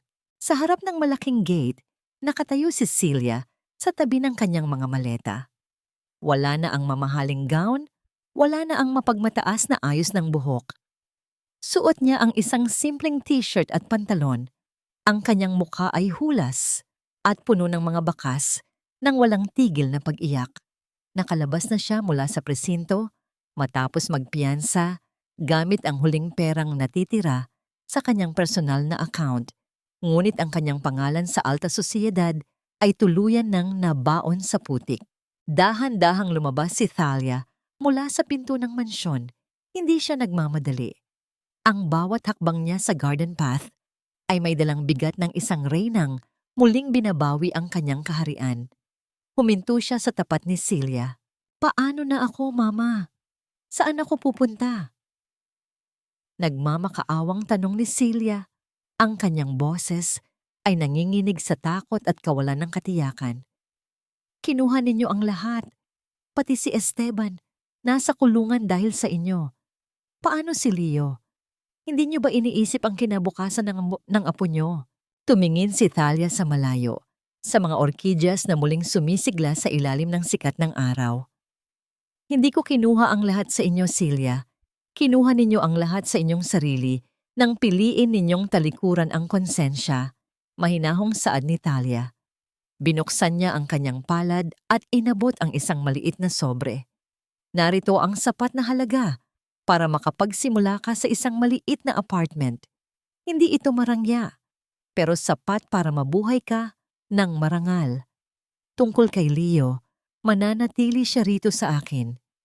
Dito siya lalaki sa bahay na itinayo ng kanyang lolo ng may katapatan. Bisitahin mo siya, pero huwag na huwag mo nang susubukang lasunin ang isip niya. Walang nagawa si Celia kundi tanggapin ang sobre. Sa kanyang pagtalikod at paghila ng kanyang maleta sa sementadong kalsada, ang tunog ng mga gulong nito ay tila isang malungkot na pamamaalam sa mundong kailanman ay hindi naman talaga naging para sa kanya. Pumasok si Tomas sa sala, bitbit ang mga bagong papeles ng kumpanya. Lumapit siya sa kanyang ina at marahang humalik sa noo nito. Ma, formal na po akong nanumpa kanina. Marami tayong kailangang ayusin, maraming utang na dapat bayaran dahil sa mga ginawa ni Kuya. Pero pangako ko po sa inyo, babangon muli ang pangalan ni Papa. Ngumiti si Talia. Isang ngiti na sa wakas ay umabot na sa kanyang mga mata. Alam ko, Tomas. Alam kong nasa mabuting kamay na ang lahat. Naglakad si Talia patungo sa itaas, sa master's bedroom na matagal niyang hindi natulugan. Pinanood niya si Manang Rosa habang binubuksan nito ng maluwang ang malalaking bintana. Ang sariwang hangin ay pumasok sa silid. Tinatangay ang amoy ng luma at masamang alaala. Ang bawat sulyap ng liwanag ng araw sa mga kasangkapan ay tila isang pagbabasbas ng paghilom. Bago lumubog ang araw, dinalaw ni Talia si Esteban sa kulungan. Sa likod ng malamig na rehas, nakita niya ang kanyang panganay. Nakayuko, gulo-gulo ang buhok, at ang mga mata ay puno ng tunay na pagsisisi. Walang sumbatan, walang sigawan. Hinawakan lamang ni Talia ang bakal na rehas, at sa kabilang panig, idinikit ni Esteban ang kanyang noo sa malamig na metal. Magpakatatag ka, anak, bulong ni Talia. Magbayad ka sa iyong kasalanan sa batas, at pagkatapos noon, nandito pa rin ang iyong ina. Hindi para konsintihin ka, kundi para tulungan kang maging tao muli. Sa kanyang pag-uwi, nagtungo si Talia sa hardin. Umupo siya sa ilalim ng puno ng mangga na itinanim ni Rogelio noong unang taon nila sa mansyong yon. Pinanood niya si Leo na masayang naglalaro sa damuhan, hinahabol ang isang makulay na paru-paro. Ang bawat halakhak ng bata ay tila musikang nagbubura sa bawat pait ng nakaraan. Inilabas ni Talia ang huling piraso ng basag na porselana na itinago niya sa kanyang bulsa. Dahan-dahan niya itong ibinaon sa lupa, sa mismong paanan ng puno. Tapos na ang laban. Ang mansyon ay hindi na lamang pader at bubong.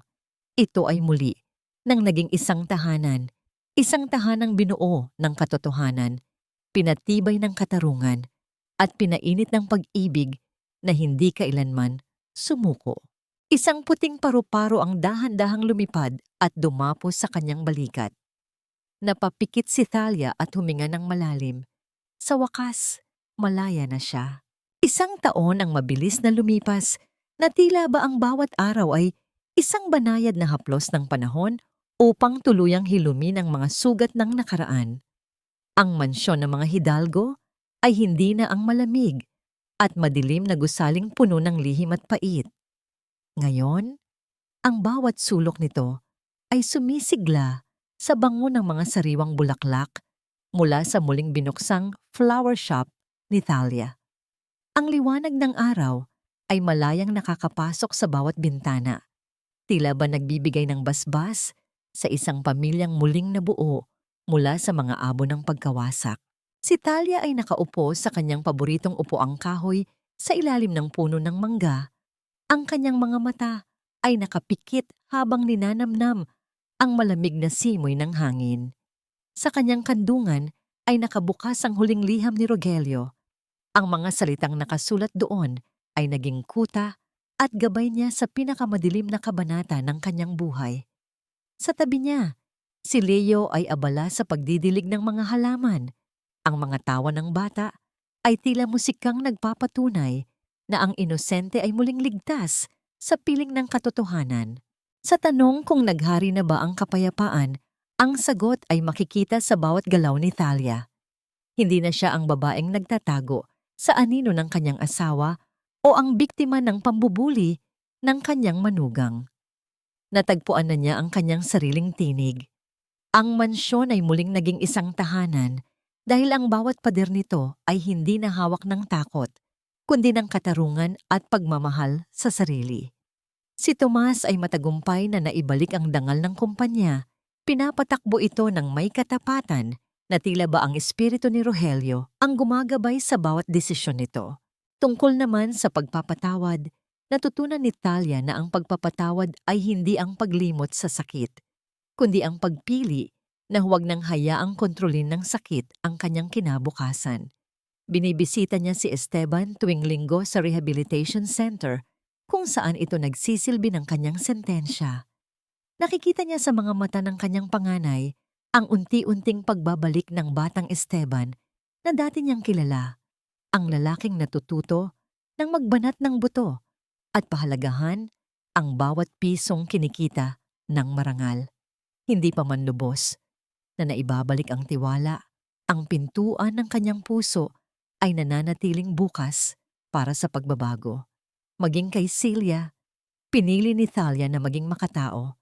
Pinapayagan niya itong makita si Leo sa ilalim ng kanyang pangangasiwa, sapat na upang malaman ni Celia na ang tunay na yaman ay hindi nasusukat sa brilyante, kundi sa pagkakataong maging isang mabuting magulang. Ang pinakamahalagang aral na iniwan ng kwentong ito ay ang katotohanang ang kasakiman ay maaaring magnakaw ng material na bagay, ngunit kailanman ay hindi nito kayang gapiin ang pusong matatag at tapat. Ang pananahimik ng isang babae ay hindi palaging tanda ng kahinaan. Madalas, ito ay ang pagtitipon ng lakas para sa isang mas matinding pagbangon. Ipinakita ni Thalia na ang pinakamabisang paraan ng paghihiganti ay hindi ang pagpabagsak sa kaaway, kundi ang pagtayo ng matuwid at pagpapakita na kaya mong maging masaya at malaya sa kabila ng lahat ng kanilang ginawa. Sa pagtatapos ng hapon, isang puting paru-paro ang dahan-dahang lumipad mula sa mga orchid at dumapo sa dulo ng daliri ni Thalia. Isang banayad na ngiti ang sumilay sa kanyang mga labi. Sa sandaling iyon, naramdaman niya ang bulong ni Rogelio sa hangin. Tila nagsasabing tapos na ang kanyang tungkulin at maaari na siyang mamuhay para sa kanyang sarili. Ako si Thalia Hidalgo, mahinang bulong niya sa sarili. Ang boses ay puno ng kapayapaan. At sa wakas, ako ay malaya. Ang pag-aspas ng mga pakpak ng paru-paro sa kanyang paglipat patungo sa asul na kalangitan ay tila ang huling tuldok sa isang mahaba at madamdaming kwento ng pagtitiis, katarungan at ganap na paghilom.